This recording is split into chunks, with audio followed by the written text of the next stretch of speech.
So last time I saw you was on doing the press for Black Door, I think. Last Yeah, time I saw you properly was you doing the Black, and I'd worked on the movie technically, which is fantastic. And that was I remember you and your producer, Ken. uh Ken.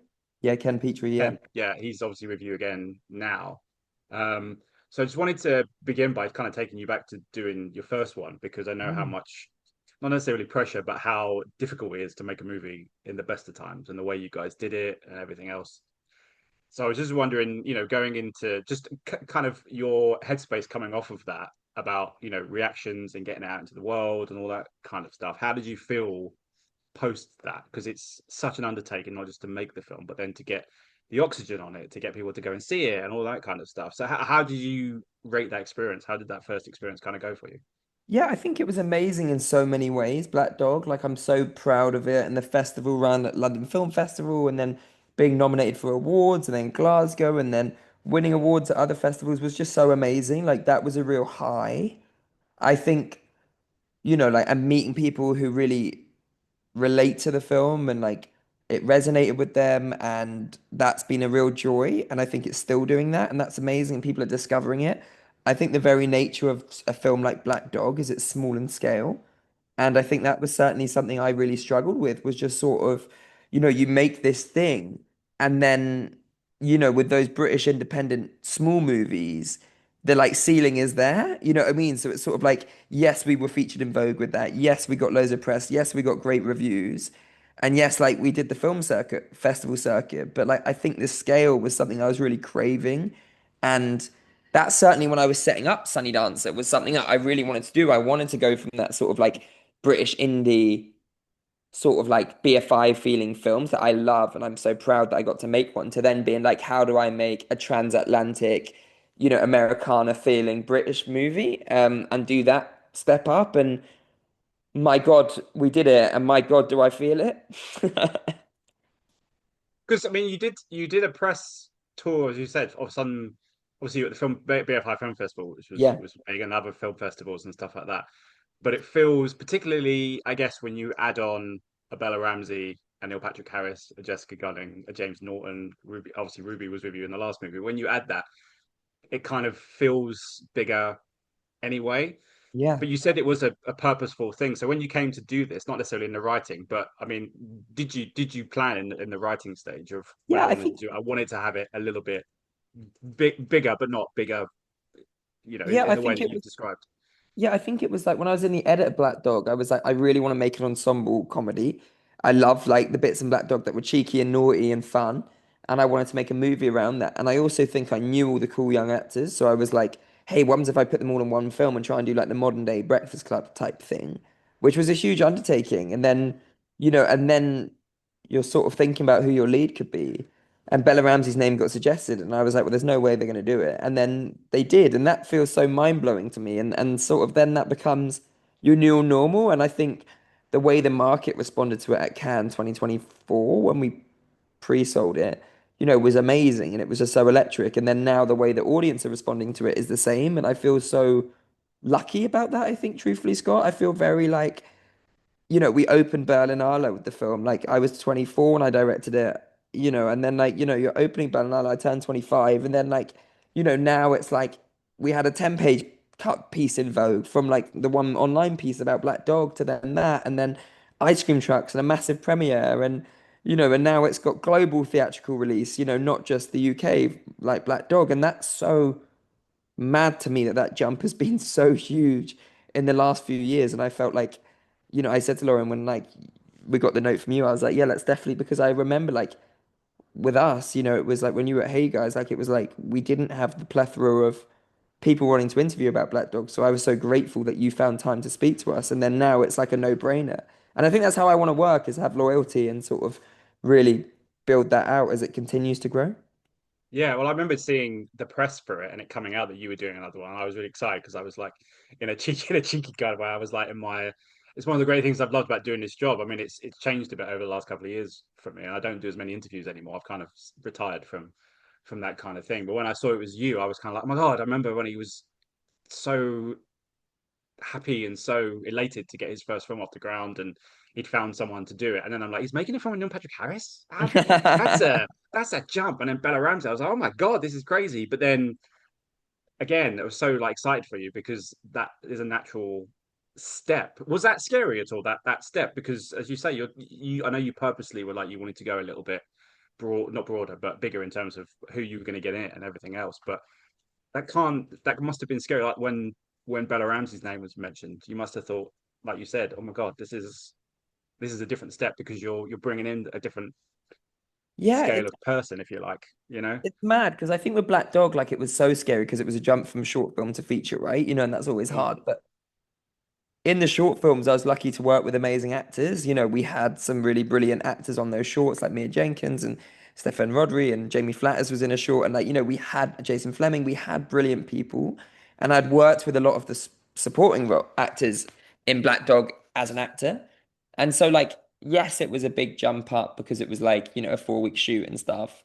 And it was a £500,000 budget and all that stuff. But like, it sort of felt in my wheelhouse. Like it felt like I was doing a performance piece and like it felt like theater and it felt like a lot of things. It was two boys in a car. Whereas this was utterly terrifying. It was like, you're directing a comedy, which I hadn't done. You're leaning into like cancer films that have this weird subgenre of filmmaking. You're trying to flip a whole perspective of how people see that section of filmmaking. You're not doing any scenes in hospitals. You're not doing like the slow-mo, like run into someone's deathbed. You are genuinely trying to flip a whole thing around and make something that feels fresh and new for a new audience. And you're a young person and you're making a film for young people. And you're just like, oh my God, am I going to be able to pull this off? Will it be funny?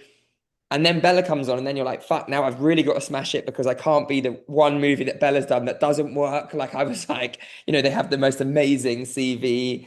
And then Neil comes on, and then you're like, now it's Transatlantic, and now it's huge. And you're just constantly feeling tiny. And I think, yeah, imposter syndrome certainly been something I was battling. And like, you know, then the like sort of rise of that Gen Z director comes in, and then their films, explode off the back of like, because they're YouTubers first, and then you're like, wait, I wasn't a YouTuber, I was a theater maker, and now am I supposed to be here? Like, and I just feel so, so lucky that people have responded to the film the way they do, and that's been a real joy, and I'm so proud of it, and I think it's so naughty, and it's such a huge leap up. Like, I don't even want to say step up. Like, that jump was so aggressive from Black Dog to Study Dancer that I think like I'll never have to do a jump like that again. Because even if my next movie is bigger budget, bigger scale, like, yes, you can go bigger stars, of course you can, and you work with studios and all that stuff. But like to go from being like a low budget British filmmaker to then being just like a filmmaker that's making a movie for the world, like that is humongous. And it's something I'm so grateful I've done, but I'm grateful I never have to do that leap again.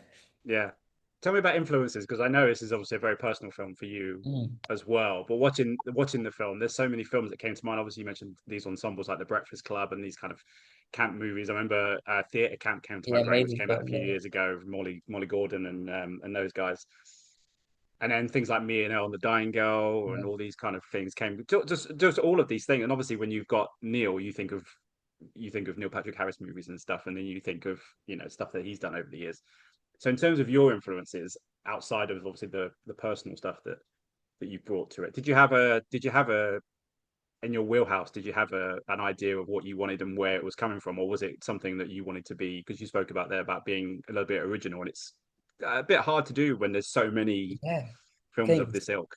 I think it was about like looking at like the Breakfast Club and why that worked, but then also looking at the coming of age films I love, like Juno, Lady Bird, Little Miss Sunshine, Mia on the Dying Girl on the cancer side and 50-50 and stuff that wasn't sort of just doing something vanilla. And I didn't want it to be just like, yeah, that was good. I wanted it to be outrageous in moments and really funny and stuff. But I think it was films like that that I really was attracted to, those sort of like Americana feeling films that like treat young people with such respect and like treat them like adults. And I was fascinated about that. And I really wanted to lean into those types of films because we don't make them over here.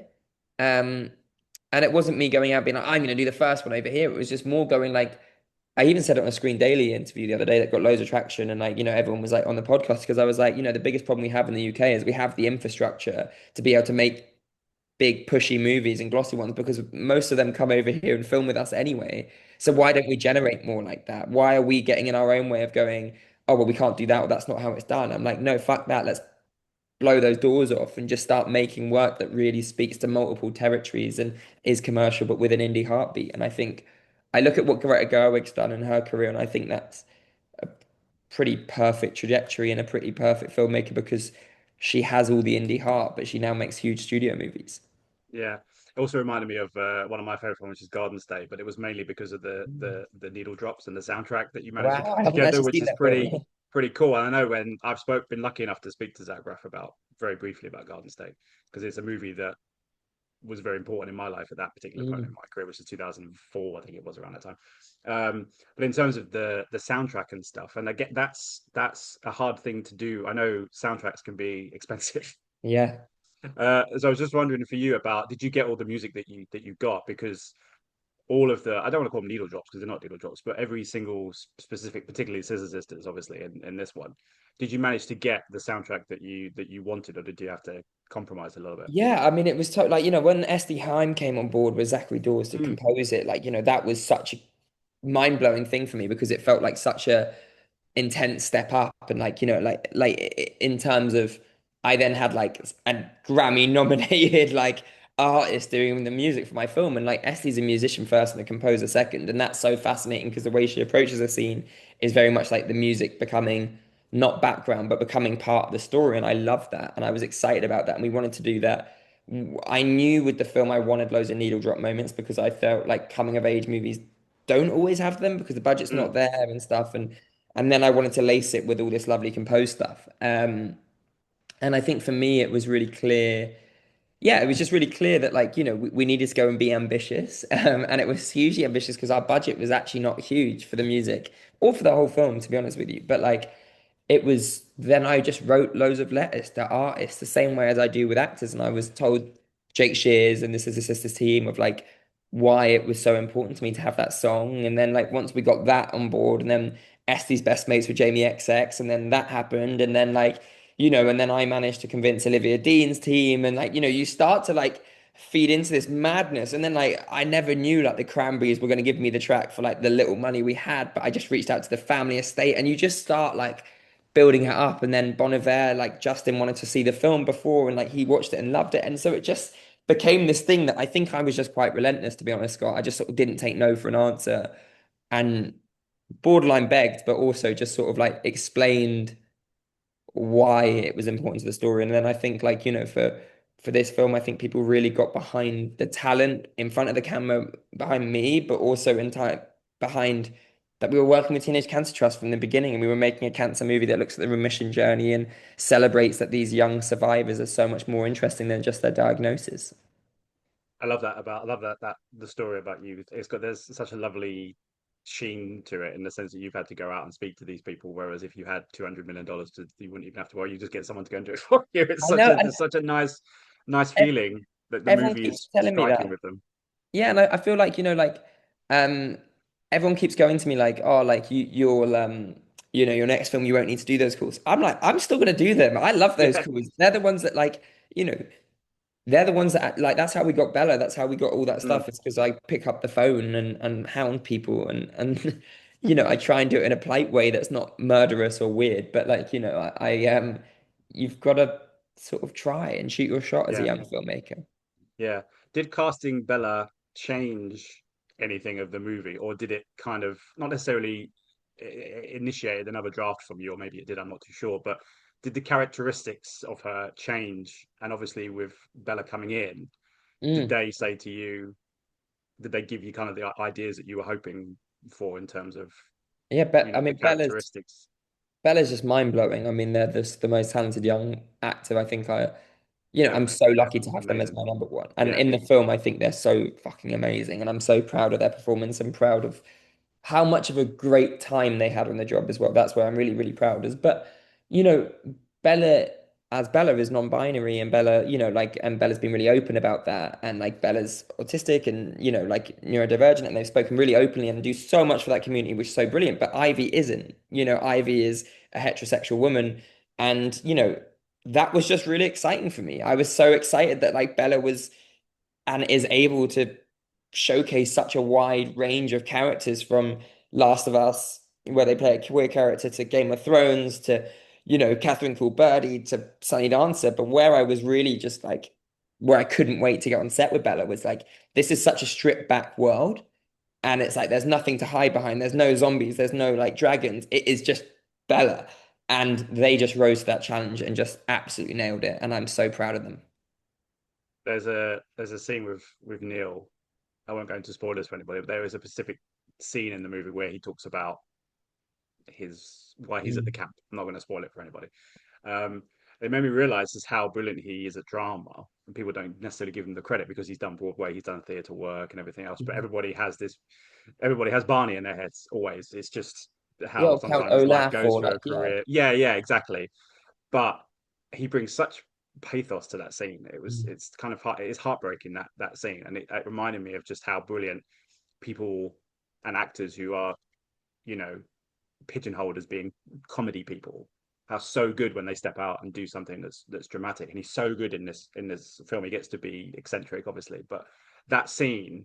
I mean, what was it like watching him do that scene? Because watching it as a viewer, it's heartbreaking, and you just remember just how good he can be I at mean, anything.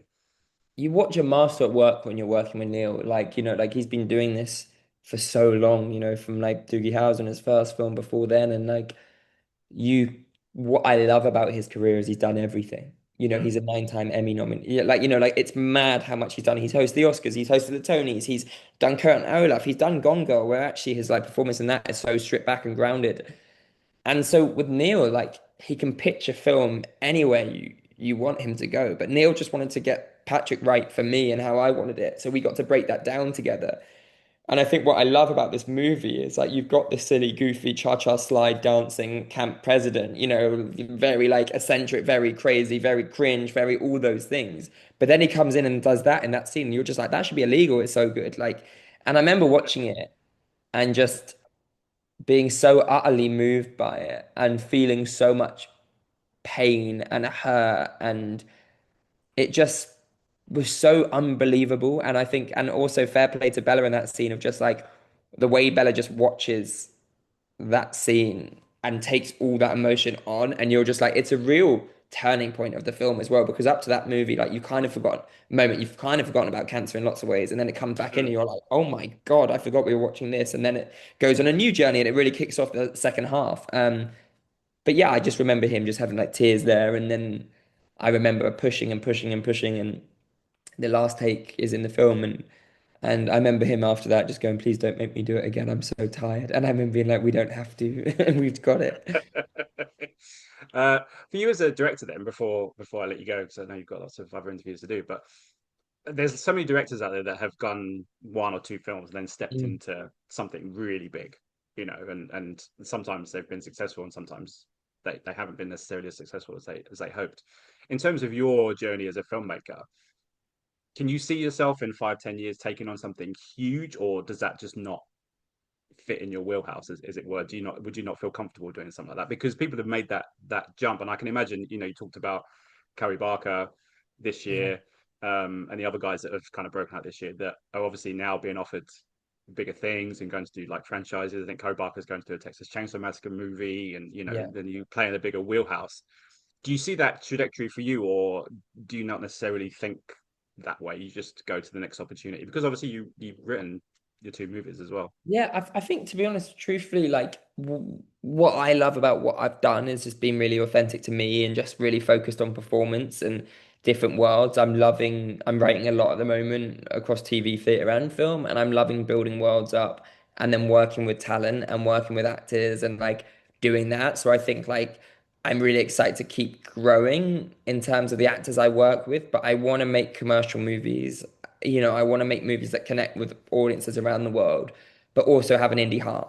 So like I don't, like I think I've been brought a lot of work at the moment that's really exciting and really like great and brilliant, but it's just not me. And that's not saying I'm only going to make films like Black Dog and Sunny Dancer, because even between those two, there's not that much between them.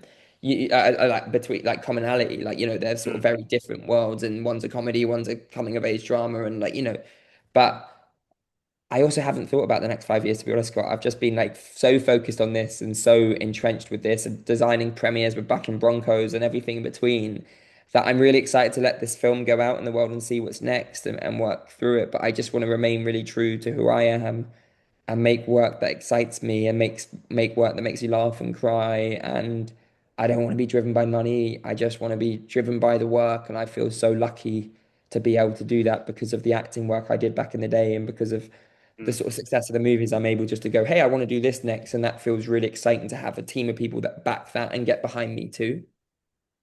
As a final question, then we're talking 2 days before the film comes out in UK cinemas and Ireland, I think, as well at Yeah. the same time. Yeah. Yeah.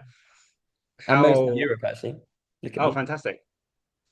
How are you feeling now that you've done, because I know you've done a lot of press. I've seen you've done, he's talked about Screen Daily. I know you spoke to you guys and lots of other people in Mm. between.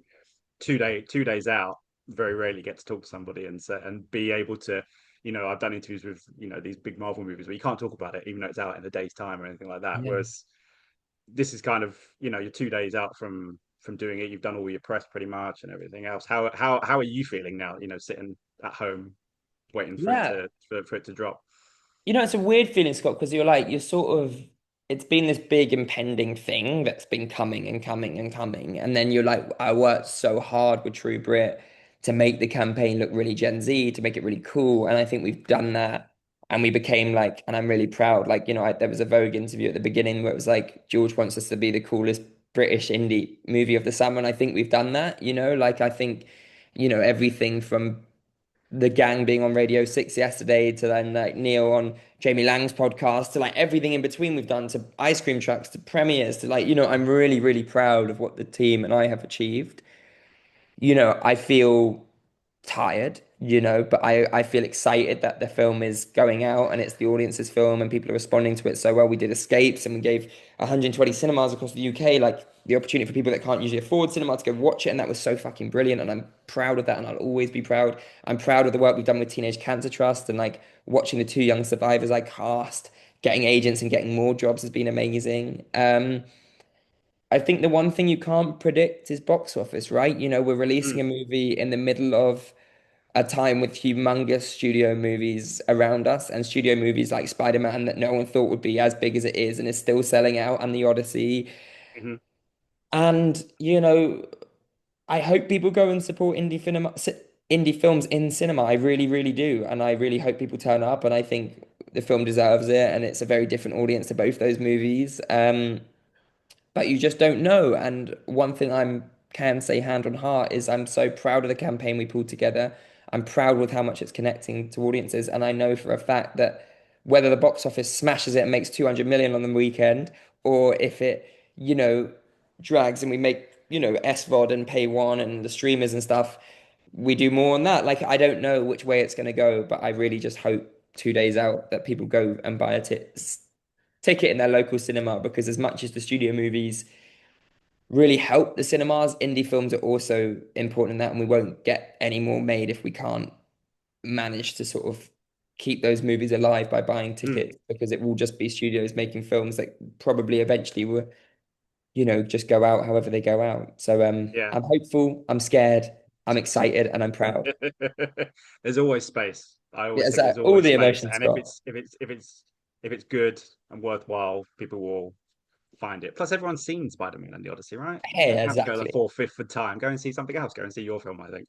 Um, it's fantastic, and I wish you all the best. I love seeing your stuff. I love seeing how you're progressing and everything else, and I'm just glad that I was able to talk to you at the beginning. That's kind of a nice thing, and now to see you going on to your second film, this has been amazing, and it's a wonderful film. So I really hope people go and see it, and I'm sure they will. I'm sure people will find the time, and Thank it's you come at so a good much, time, I Scott. think, because in August there's not usually the same furor around these big Mm. movies, so there's always space for these kind of movies, and I hope people go and see it because it's tremendous, and I love seeing you being successful. It's great.